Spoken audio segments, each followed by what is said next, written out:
A gente está chegando na Semana Santa, né? Um período de um significado tão grande para a fé, e justamente por isso, achei que seria uma ótima oportunidade para a gente mergulhar fundo no verdadeiro significado da Páscoa. Essa é, sem dúvida, uma das verdades mais centrais e transformadoras de toda a Bíblia.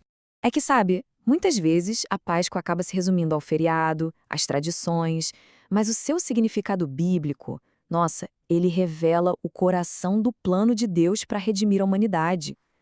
Hoje a gente vai desvendar essa história que começa, olha, muito antes do que a maioria das pessoas imagina.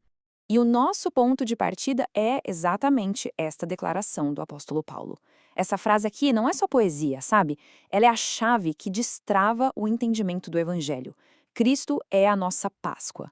E nós vamos descobrir, passo a passo, o que isso quer dizer na prática. Para a gente conseguir entender a realidade, primeiro a gente precisa olhar para a sombra que ela projetou. Então a nossa jornada começa lá atrás, no Antigo Testamento, no livro de Êxodo, com uma história de escravidão e uma libertação que parecia simplesmente impossível. A situação era desesperadora. Imagina só.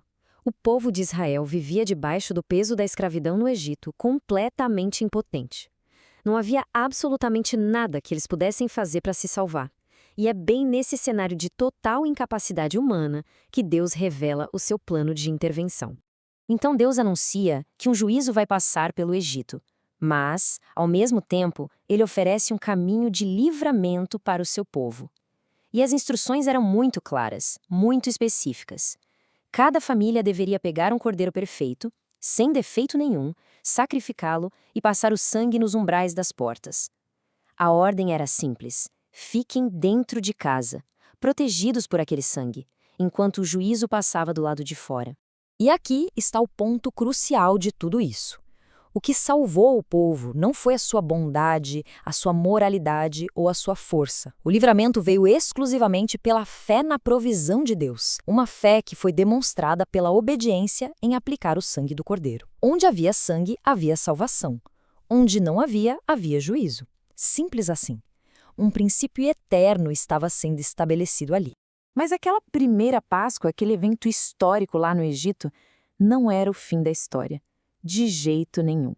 Era, na verdade, uma grande seta, apontando lá para frente, para o futuro, apontando para a realidade definitiva que estava por vir em Jesus Cristo. Aquela noite, no Egito, foi um evento real, claro, mas também era uma prefiguração. Era como um ensaio divinamente orquestrado para o ato central de toda a história humana. Cada pequeno detalhe daquela primeira Páscoa já apontava para uma pessoa e para um sacrifício infinitamente maiores. Séculos se passam, e aí nas margens do Rio Jordão, João Batista vê Jesus e faz essa declaração impactante. Ele conecta todos os pontos. Ele identifica Jesus como cumprimento de todos os sacrifícios. Ele é o Cordeiro de Deus, para o qual todos os outros cordeiros durante séculos sempre apontaram. Jesus cumpre essa figura com perfeição absoluta. Ele era o Cordeiro sem defeito, porque não tinha pecado.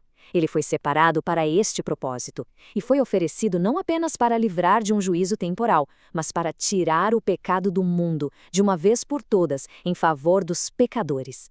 Com Cristo identificado como o Cordeiro, a gente chega ao clímax da história da redenção, a sua morte na cruz e a sua ressurreição, que consumam, que completam a obra da nossa Páscoa.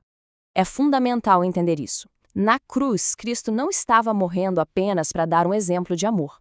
Ele estava agindo como nosso substituto. Ele tomou sobre si a culpa e a penalidade que eram nossas. Ele se colocou no lugar do pecador.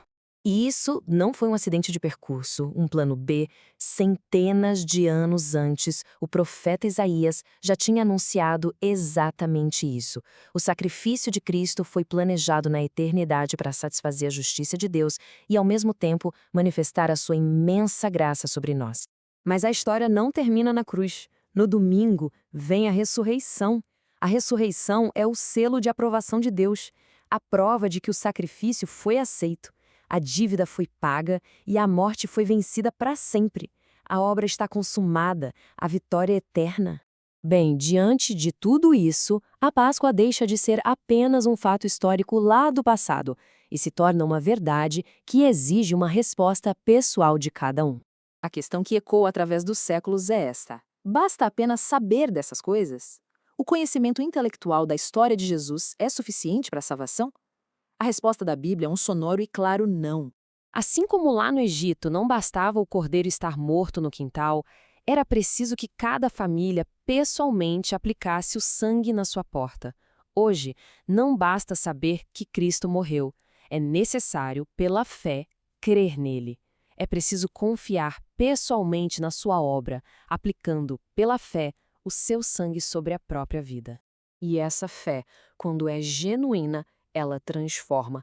Quem realmente compreende o que Cristo fez na cruz não consegue continuar vivendo da mesma maneira. Há um chamado para a gente abandonar o velho fermento do pecado e viver uma nova vida, em sinceridade, verdade e santidade. E assim, a gente chega na grande conclusão. A Páscoa não é sobre ovos de chocolate ou coelhos. É sobre o evento mais transformador de toda a história do universo. Resumindo tudo, o verdadeiro significado da Páscoa é este. Por causa do nosso pecado, estávamos destinados a um justo juízo. Mas Deus, em seu infinito amor, providenciou um Cordeiro perfeito, seu Filho Jesus Cristo, que morreu em nosso lugar e ressuscitou para nos dar vida eterna. E assim, a grande pergunta que essa história toda nos deixa não é teórica, mas é profundamente pessoal. A questão final é: a pessoa está debaixo desse sangue?